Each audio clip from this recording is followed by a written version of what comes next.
What is up, guys? It is Steady, and I have an exciting video for you today. Another package has just arrived at the house from Amazon. You know what that means. Another toy for us to unbox. Let's get it!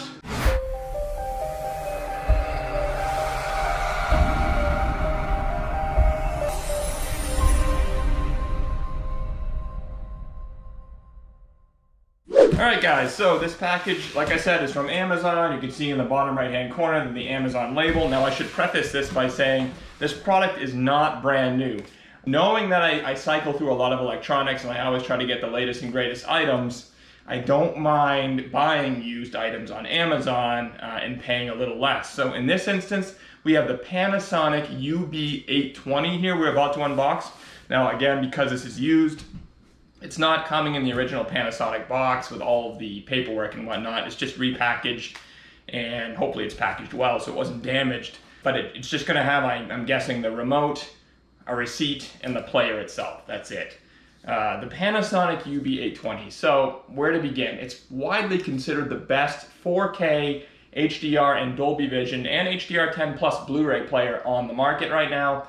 I currently have the Sony X800, the first one that came out like three and a half years ago, maybe even 4 years ago now. That served me well in the living room, but I just got the LG C1, which obviously can play Dolby Vision, so I wanted to get a player that is capable of Dolby Vision. I have the PlayStation 5 set up with my C1 right now, but as you know, that is not capable of playing Dolby Vision. So hence the Panasonic UB820. This does MSRP for $499.99. I got it used for $300 off of Amazon. You can also get a cheaper variant, the Panasonic UB420, which only plays 4K HDR10 discs, does not play Dolby Vision, and does not have the HDR optimizer.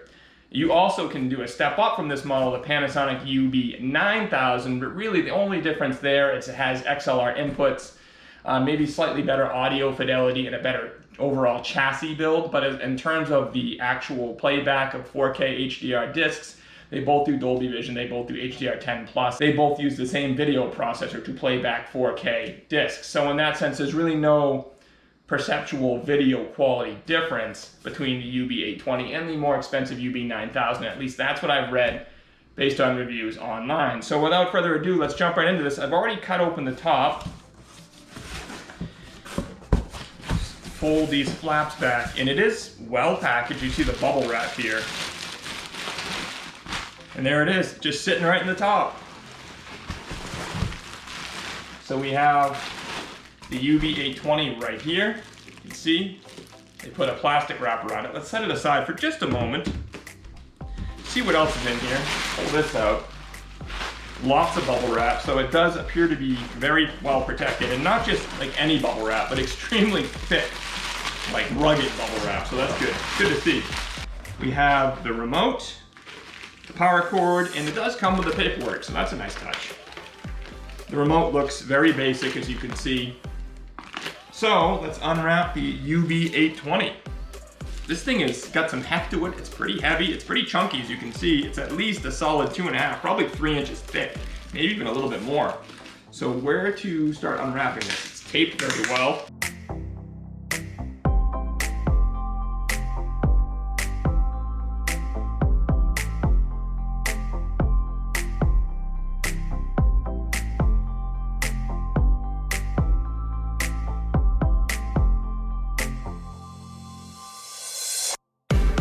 Set it down.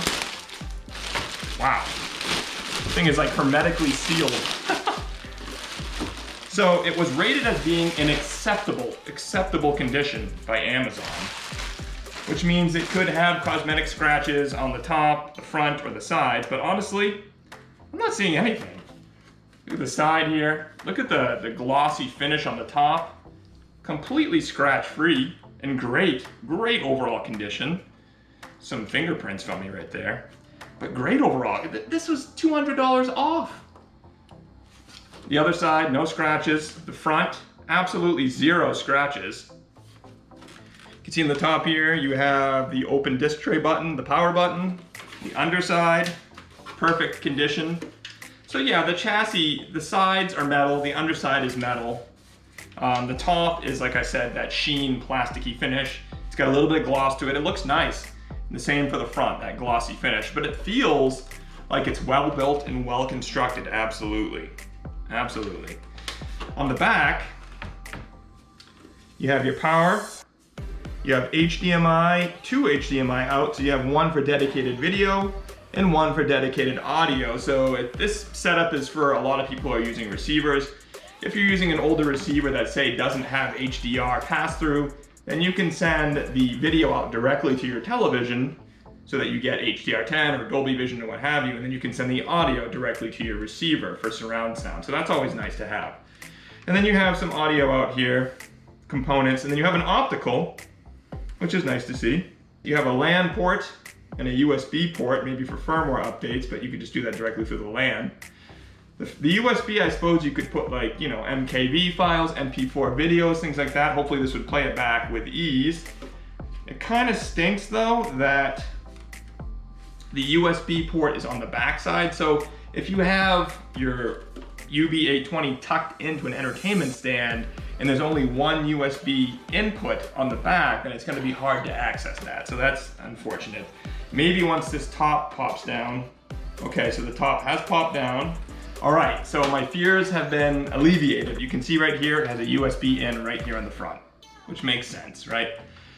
Has a small little display right here, and then it has the disk drive in.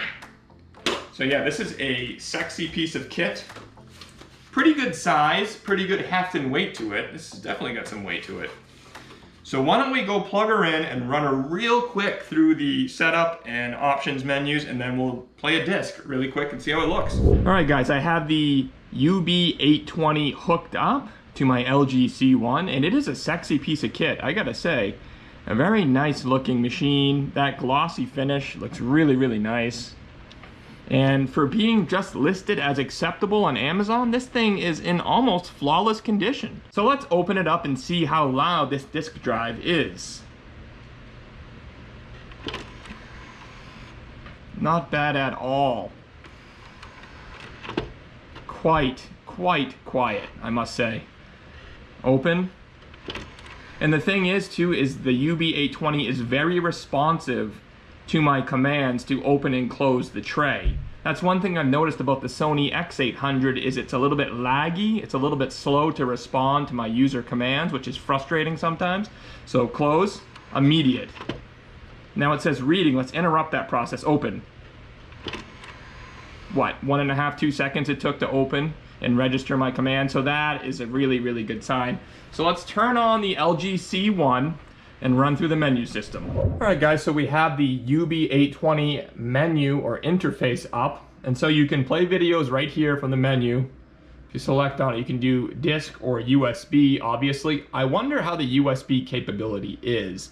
Can it play MKVs, MP4s, all kinds of various formats? I'll have to test that and let you guys know. You can play music via disc or USB. You can look at media, photos, you can set it up to your home network, which I'll have to do in a little bit. So let's go to setup, player settings. You can even do wallpaper, that's pretty interesting. I wonder if they have any default or preloaded wallpapers. Yeah, they do. Blue, brownish color, light gray. Interesting, I'll just keep it on black. I wish the return button on the remote was in the lower left section of the remote, not the lower right. I'm just used to it being in the lower left with all my other remotes. You can see here, when you're navigating, you're using these buttons, and then the return button is here, not here. I think they should have switched the return and the option buttons, because the option's in the lower left. It should have been on the lower right, and the return should have been on the lower left, in my opinion. But that's just nitpicking. All right, so let's go to player settings. Now I've heard that you can customize this thing to the nines, and that is right up my alley. I love picture settings, as you know if you are a subscriber to my channel. So resolution is auto. We can just leave it at auto. It'll automatically select the proper resolution depending on the disc or media you play. 4K 60p output, we're going to be using Blu-rays primarily, so we'll leave it at 24p output auto. So HDMI video output mode auto, that's going to be for video. HDMI output 2, it's going to be audio only. Dolby Vision setting on, we're going to be using Dolby Vision. HDR10 plus off. I don't have an HDR10 plus capable television. The LG C1 does HDR10, hybrid log gamma, and Dolby Vision only. It does not do HDR10 plus. Advanced settings, color mode. YCBCR is in auto. They don't let us put it in 420. All Blu-ray players, well, all Blu-rays in 4K, Blu-rays I should say, are encoded in chroma subsampling 420 to save bandwidth and space. So you can't select native output 420 to match that of the disc. So what you're going to have is the player doing some conversion, right? The player is going to have to convert the signal from 420 source from the disc to 422 chroma subsampling, at which point it will play directly on your TV at chroma 422. That's not a huge deal, but ideally you want less conversions to happen along the chain. The more conversions and changes you have from one type of chroma subsampling to another, then the more degradation you can experience in the picture. All right, so we'll just leave it at auto. Deep color output. We are running 10-bit Blu-ray discs on a 10-bit panel, right? The LG C1. So we'll leave it at 10-bit. Although, you have to figure some of these Blu-rays they have are encoded with Dolby Vision, which is 12-bit. So maybe I'll leave it at auto 12-bit, so the source coming from the UB820 when I'm playing Dolby Vision is properly 12-bit and it'll be downsampled on the TV to 10-bit. So why don't we just leave it at 12-bit auto. HDR colored gamut, we want HDR BT 2020 auto. SDR to HDR conversion. When on is selected, SDR, standard dynamic range, content is converted to HDR signal so that HDR signal is always output to prevent video from being distorted by content changes. Depending on the content or the connected device, it is not effective. Please select off to output SDR content and SDR signal. Yeah, off. If we're playing SDR content, we want it to be played in an SDR signal, not converted to HDR. Hybrid log gamma, HLG, we're not going to use that. HDR TV type. Now this is where we get into the tone mapping and HDR optimizer. So let's click on this. We have an OLED. We don't have a super high luminance LCD like, say, for example, the X95J or the Q90. We don't have any of that going on. We have an OLED LG C1, so we'll pick that. 2550p output, that's off. HDCP output setting auto. Contents type flag. If connected TV supports this setting, TV will automatically select the output to suit the displayed images. When auto is selected, the unit will automatically select the output to suit the connected device. Okay, I'm not really sure what that means, so we'll just do auto. Audio output on, obviously. 7.1 audio reformatting, that's off. So if you look here, when auto is selected, surround sound with 6.1 channel or less is automatically expanded to playback at 7.1. I'm simply using my 2.1 channels that exist in the LG C1. I'm simply using the TV speakers, so I don't need to send any sort of, up mixing to 7.1 or anything that's surround sound oriented. So if you select off, playback is performed with original channel number. Depending on audio types, this function may not be valid. Auto would be fine, honestly, but let's just leave it off and see what happens. See if it plays back in maybe like a PCM 2-channel only, which would better suit the LG C1's TV speakers. All right, so that's all set up. Let's go back to video. Still mode, paused video. Field. Selecting the setting is if jittering occurs when auto is selected. Frame, select this setting if small text or fine patterns cannot be seen clearly when auto is selected. We'll just leave it on auto for now. Seamless play. The chapter segments and playlists are played seamlessly. Yeah, we want that. That's on.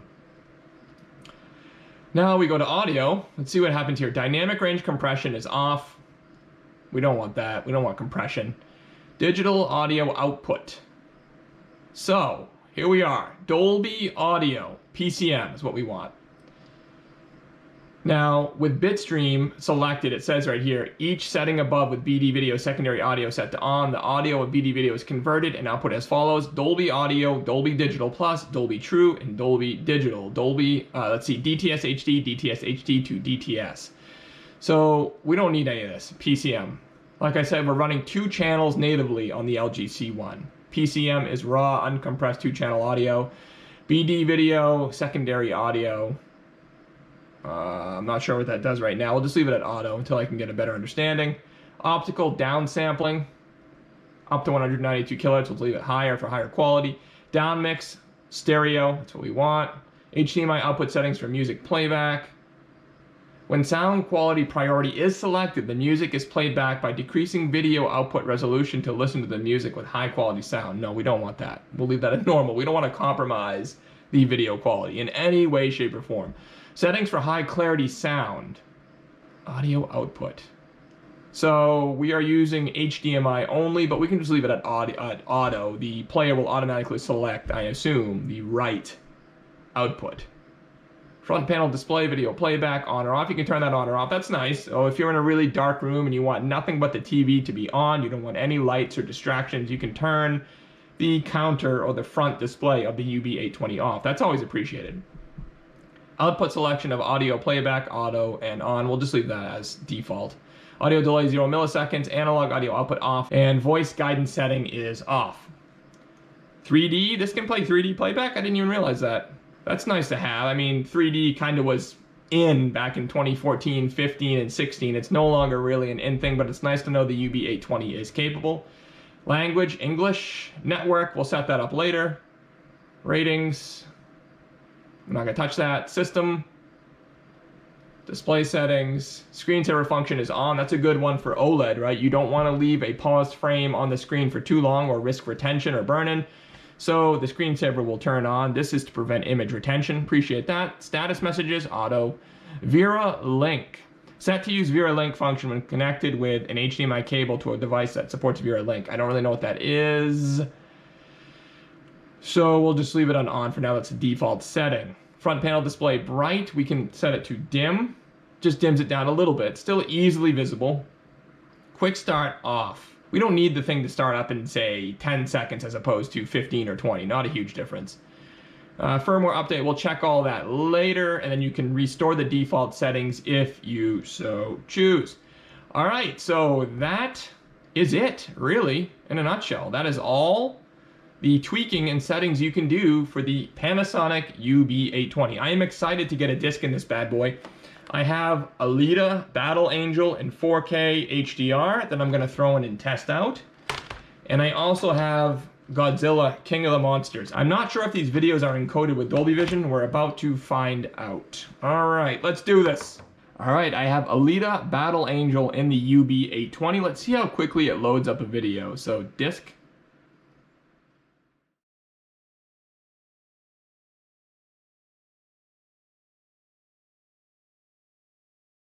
It is very quiet. All I can hear is my noisy CPU, the fans. All right, it automatically detected HDR. Now the question is it Dolby? It is Dolby Vision. Excellent. So the player, that's one of the great features about the UB820. It automatically selects properly between Dolby Vision, HDR, and HDR10. Wow. It looks great. It really looks great. Let's bring up the picture settings real quick.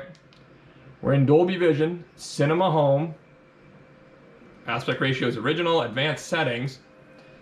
We are 100 pixel brightness, 100 contrast, 50 screen brightness, auto dynamic contrast off, peak brightness high. You want pretty much your TV maxed out in terms of brightness so that you get the best HDR performance possible.